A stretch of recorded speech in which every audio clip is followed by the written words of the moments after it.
नमस्कार मंडळी, आज मी तुमच्यासोबत पालक मसाला पापडी तेही 3 साहित्यामध्ये कसं बनवायचं ते सांगणार आहे। इतक्या सुरेख पद्धतीने ही पालक मसाला पापडी होते। मग ती कशी बनवायची तेच मी तुम्हाला पुढे सांगणार आहे। चला तर व्हिडिओला सुरुवात करूया। साहित्य बघून घेऊया। 1 वाटी मैदा घेतलेला आहे, 2 चमचे येथे तांदळाचं पीठ घेतलेलं आहे, त्यानंतर धने, बडीशेप आणि जिरं घेतलेलं आहे।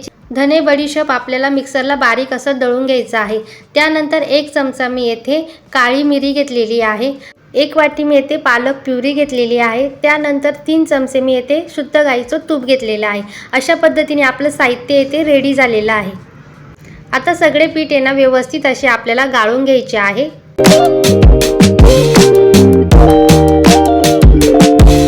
सगळे पीठ व्यवस्थित असे गाळून झालेले आहे। आता यामध्ये 1 चमचा भरून काळी मिरी घ्यायची आहे, त्यानंतर आपल्याला बडीशेप, धने, जिरे याची बारीक अशी मी जाडसर अशी पावडर करून घेतलेली आहे मध्यम स्वरूपामध्ये, ती सुद्धा ॲड करायची आहे।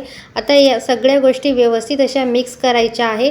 एक महत्त्वपूर्ण टिप, लहान मुलांसाठी जर तुम्ही पापडी देणार असाल तर काळी मिरी स्किप करू शकतात, त्या जागेवर तुम्ही अर्धी मिरची यामध्ये ॲड करू शकतात हिरवी, किंवा मग चाट मसाला वरतून स्प्रेड करून देऊ शकतात। आता यामध्ये ना अर्धा चमचा मी लाल तिखट घातलेली आहे। आता व्यवस्थित असं मिक्स करून घ्यायचे आहे। त्यानंतर यामध्ये 3 चमचे मी तूप घेतलेलं आहे। आता तुपाचं व्यवस्थित असं मोहन लावून घ्यायचं आहे सगळ्या बाजूनी। तर यामध्ये पालक प्युरी ॲड करायची आहे आणि व्यवस्थित असं मिक्स करायचं आहे। एक महत्त्वपूर्ण टिप, आपण येथे ना पालक शिजवलेला नाही, फक्त गरम पाण्यामध्ये 2 ते 3 मिनिटं ठेवलेला आहे आणि त्यानंतर याची ना व्यवस्थित अशी प्युरी करून घेतलेली आहे, जेणेकरून हा पालक त्याचा रंगही सोडेल आणि आपली जी पापडी आहे तिला व्यवस्थित असा हिरवा कलर येईल। आता यामध्ये ना गरजेनुसार पाणी ॲड करायचं आहे आणि एक कडक डो आपल्याला मळून घ्यायचा आहे।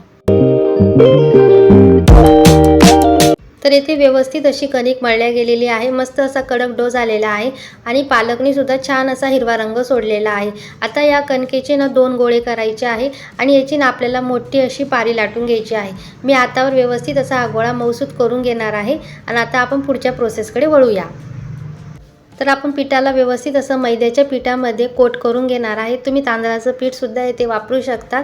आता व्यवस्थित अशी याची मोठी अशी आपल्याला पारी लाटून घ्यायची आहे। थोडंसं पीठ खाली डस्ट करायचं आहे आणि छान अशी आपल्याला येथे चपाती लाटून घ्यायची आहे। पसरट अशी चपाती लाटायची आहे मध्यम स्वरूपामध्ये। तर इथे मध्यम स्वरूपामध्ये जाडसर अशी आपण चपाती लाटून घेतलेली आहे। आता याचे ना आपण कटरने किंवा ग्लासने व्यवस्थित अशा पुऱ्या पाडून घ्यायच्या आहेत। तर मी ग्लासने येथे पुऱ्या पाडून घेते। आता येथे ना आपण चमच्याच्या साहाय्याने किंवा जे तुमच्याकडे अवेलेबल असेल त्यानुसार येथे ना आपल्याला पुऱ्यांना व्यवस्थित असे डॉट देऊन द्यायचे आहे आणि जे एक्स्ट्राचं पीठ आहे ते काढून घ्यायचं आहे। सगळ्या पुऱ्या आपल्या रेडी झालेल्या आहे। एका प्लेटमध्ये मी काढून घेते। तर याच पद्धतीने मी सगळ्या पुऱ्या येथे लाटून घेणार आहे आणि तुम्ही बघू शकता मस्त अशा आपल्या पुऱ्या येथे आपण डॉट्स वगैरे पाडून घेतलेले आहे। आता या पुऱ्या तळून घेऊया आणि पुढची बॅच सुद्धा याच पद्धतीने मी संपूर्ण पुऱ्या लाटून घेणार आहे। आता व्यवस्थित असं तेल हलकंसं गरम झालेलं आहे। आता यामध्ये संपूर्ण पुऱ्या ॲड करायच्या आहे आणि या पुऱ्यांना मस्त असं ना पापडीच्या फॉर्ममध्ये आणायचं आहे। आपल्याला व्यवस्थित अशा तळून घ्यायच्या आहे।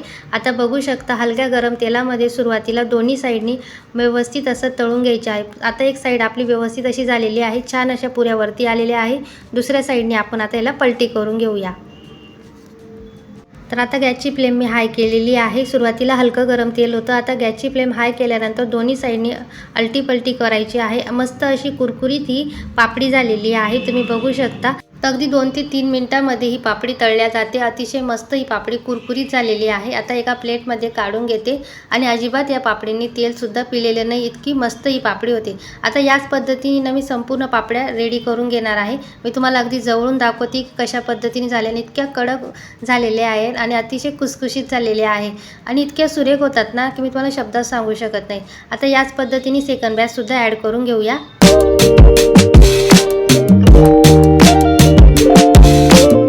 अशा पद्धतीने मित्रांनो मस्त आपली मसाला पालक पापडी रेडी झालेली आहे। मित्रांनो, यावर तुम्ही चाट मसाला ॲड करून मुलांना देऊ शकतात। संध्याकाळच्या स्नॅक्समध्ये किंवा दही चाट वगैरे असं काही बनवून देऊ शकतात। महिनाभर स्टोअर करा, अजिबात खराब होणार नाही आणि त्यातल्या त्यात ना अतिशय पौष्टिक झालेले आहे। हा व्हिडिओ कसा वाटला मला नक्की कमेंटमध्ये सांगा। व्हिडिओ थोडा जरी आवडला असेल तर लाईक करा, शेअर करा, कमेंट करा। चॅनलवरती जर नवीन असाल तर सबस्क्राईब करायला विसरू नका। भेटूया एका नवीन व्हिडिओमध्ये। तोपर्यंत मस्त राहा, स्वस्त राहा आणि खात राहा। धन्यवाद। रामकृष्ण हरी।